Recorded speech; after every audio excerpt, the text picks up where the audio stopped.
Assalamualaikum warahmatullahi wabarakatuh. Saya lihat kayaknya agak-agak rame nih ya, perihal seniman yang membuat lukisan wajah Pak Jokowi. Saya mau kasih tahu ya, ini yang komentar-komentar terutama dari pihak sebelah ini ya, mengatakan bahwa, "Oh, ini kan karya seni harusnya dinikmati, kenapa dibredel, bla bla bla bla bla bla bla." Saya kasih tahu di era Bapak Soekarno, seniman-seniman banyak yang dipenjara. Contohnya apa? Kus Plus. Karena pada saat itu Bapak Soekarno melarang kita untuk mengikuti budaya barat.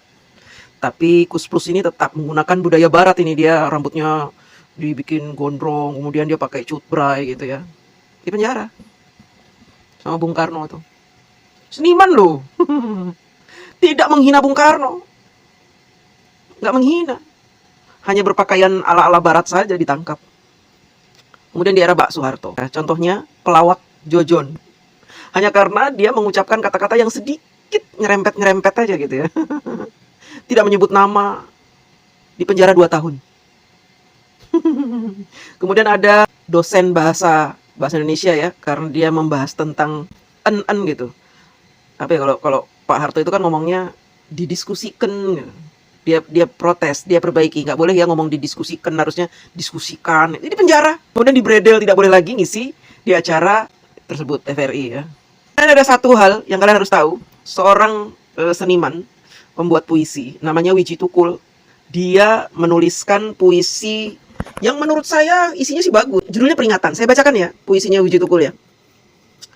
Jika rakyat pergi ketika penguasa pidato, kita harus hati-hati. Barangkali mereka putus asa. Kalau rakyat sembunyi dan berbisik-bisik ketika membicarakan masalahnya sendiri, penguasa harus waspada dan belajar mendengar. Bila rakyat tidak berani mengeluh, itu artinya sudah gawat. Dan bila omongan penguasa tidak boleh dibantah kebenaran, pasti terancam. Apabila usul ditolak tanpa ditimbang, suara dibungkam, kritik dilarang tanpa alasan, dituduh subversif dan mengganggu keamanan, maka hanya ada satu kata, lawan. Bukan puisinya yang dibredel, tapi orangnya yang dibredel. Sampai saat ini tidak ada jejaknya, tidak ada mayatnya, hilang entah kemana. Yos Suprapto ini adalah pelukis sejak tahun 70. Dia sering membuat lukisan-lukisan yang mengkritisi kebijakan-kebijakan pemerintah tentang budaya, sosial, politik. Iya, dia suka bikin begitu ya. Tapi dia belum pernah membuat lukisan yang menggambarkan wajah Bung Karno misalkan. Belum pernah. Menggambar wajah Pak Harto, belum pernah. Menggambar wajah Megawati, B.J. Habibie, SBY, belum pernah. Kenapa kali ini dia menggambarkan wajah Bapak Jokowi dengan terang benderang? Karena dia tahu Pak Jokowi itu orangnya sabar, orangnya baik hati, dia tahu. Makanya dia ngelunjak, dia bikin lukisan yang menghina. Artinya apa sih? Yos Suprapto ini menurut saya adalah seniman yang kurang ajar.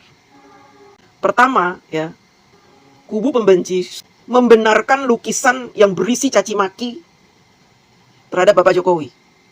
Pertama, membenarkan itu. Kedua, mereka memfitnah, katanya yang membredel adalah Pak Jokowi. Ketiga, dia sudah menyalahi acara pameran tersebut yang berjudul tentang pangan, tapi isinya justru politik. Yang tujuannya untuk apa? Mendiskreditkan Bapak Jokowi. Apakah menurut kalian seniman itu boleh melakukan apa saja secara barbar? Namanya art, itu artinya dinikmati. Kalau tidak bisa dinikmati, justru menimbulkan kegaduhan atau bully-bulian, itu namanya bukan seni. Bukan seni. Seni tidak seperti itu. Seni itu yang membuat orang mengagumi, tercengang. Ada nilai-nilai adab dan etika di situ. Kalau dia sudah menghilangkan adab, etika, ya berarti dia bukan seni. Kalau kalian mau protes ya di era Bung Karno, di era Pak Soeharto, seniman bukan saja dibredel karya-karyanya, orangnya yang dibredel.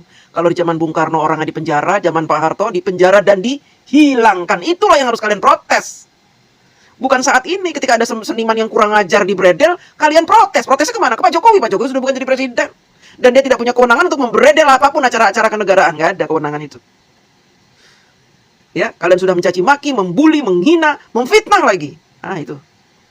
Luar biadab kalian ini ya. Pembenci. Khususnya anak-anak kebo ini ya. Dan